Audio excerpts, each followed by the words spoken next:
Bonjour à tous et à toutes, c'est le retour de Player Review avec un deuxième épisode. Aujourd'hui, je vais vous présenter la sensation de la saison en Ligue 1, la pépite algérienne de l'OGC Nice, Youssef Attal.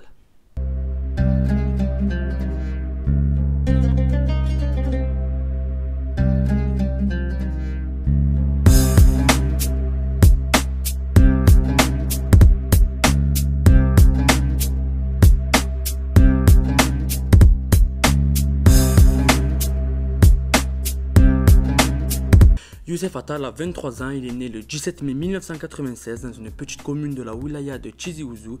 Il mesure 1m76 et il est aujourd'hui estimé à 20 millions d'euros. Peu de monde connaissait ce joueur avant son explosion dans notre championnat, c'est pourquoi je vais vous retracer aujourd'hui son parcours. Tout d'abord, c'est un latéral moderne, ultra offensif, capable aussi bien de défendre que d'attaquer. Il a déjà inscrit 6 buts et une passe décisive en 29 matchs de championnat avec l'OGC Nice. Il est élu le deuxième meilleur joueur de son club derrière le gardien Walter Benitez. Il est passé en à peine plus d'un an de la deuxième division algérienne à la Ligue 1 française. Il a vécu de nombreuses péripéties, ce que nous allons voir tout de suite. Issu d'une famille pauvre dans son enfance, il habite à Alger.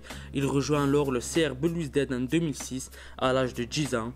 2 ans plus tard, il retourne dans sa région natale et intègre la JS Kabylie. À 15 ans, il est approché par l'USM Alger pour rejoindre les catégories jeunes. Il décide alors de quitter sa famille à Tizi Ouzou pour vivre seul à Alger. 1 an plus tard, il retrouve la JSK, lui qui n'arrivait pas à rester seul à Alger, loin de sa famille. C'est alors que les difficultés reviennent. Sans moyen de transport, l'Algérien a des difficultés pour se rendre au centre d'entraînement de la JSK situé à 30 km de son domicile.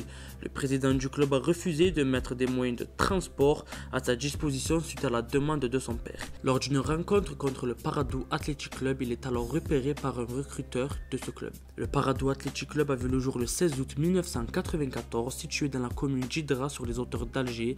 Parmi les membres fondateurs se trouve Kheireddine Zetchi, l'actuel président de la Fédération algérienne de football depuis 2017, après avoir présidé justement le club du Paradou. Le club est arrivé à la 3e place cette saison en division 1 algérienne. C'est le seul club qui dispose d'un centre de formation aux normes internationales. Elle met en place l'académie Jean-Marc Guillon. Les joueurs commencent leur formation pieds nus. Pour Attal, cette entrée dans l'académie lui a permis de réussir sur le plan national.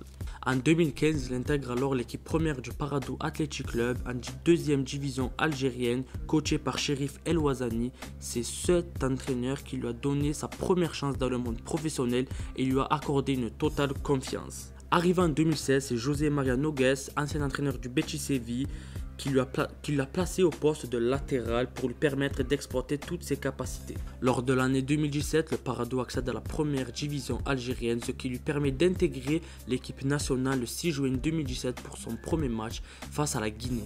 Lors de l'été 2017, Youssef Attal est convoité en Belgique par le club de Courtrai. Il sera alors prêté une saison. Cependant, lors du match Algérie-Zambie, il est touché aux pommettes, ce qui lui coûte une blessure de 3 mois, l'empêchant de débuter avec son nouveau club.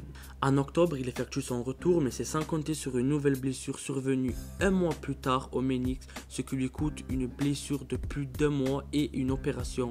Il effectue également son second retour fin décembre. Il offre alors une passe décisive à son coéquipier qui permet d'accrocher une victoire face au Standard de Liège après une entrée de 15 minutes de jeu. Après 3 titularisations lors du mois de mars, il rechute au ménisque. Il termine alors la saison avec 10 matchs dont 6 titularisations. Ces 6 titularisations qui sont terminées par une élection de l'homme du match. Le club belge lève alors l'option d'achat à la fin de la saison, une option d'achat d'une valeur estimée à 550 000 €, mais il sera directement revendu à l'OGC Nice après avoir été repéré lors d'un match contre Genk où le recruteur niçois était venu superviser un joueur adverse mais a été surpris par le niveau affiché de Youssef Attal. Le 17 juillet 2018, il signe alors à l'OGC Nice pour une valeur de 3 millions d'euros. En septembre 2018, Youssef Attal fait sa première apparition en Ligue 1 française, une entrée en jeu face au Stade Rennais qui a fait une forte impression auprès des supporters niçois. Avec la sélection algérienne, il joue au poste de d'arrière droit et s'impose comme un titulaire indiscutable. La sélection qui cherchait un joueur à ce poste depuis de nombreuses années a fait de Youssef Attal son nouveau latéral droit. Il trouve également un poste de titulaire avec l'OGC Nice et relègue donc Christophe Jallet sur le banc, un joueur ayant plus de 300 matchs à son actif. Il marque son premier but face au Nîmes Olympique lors de la 13e journée de championnat. Youssef Attal est un des meilleurs dribbleurs de Ligue 1, il affiche une moyenne de 7 dribbles réussis par match. Youssef Attal est un joueur qui met beaucoup d'intensité lors d'une seule rencontre, 90 minutes où il ne lâche rien. Il peut jouer au poste d'attaquant droit, de latéral gauche et même de latéral droit. Cet engagement qu'il expose parfois aux blessures, mais c'est justement cet engagement, cette générosité qui fait de lui le chouchou des Aiglons. Merci à tous d'avoir suivi le second épisode de Player Review consacré à la pépite Youssef Attal. Est-ce qu'il partira de Nice cet été? L'avenir nous le dira. A plus pour un prochain épisode.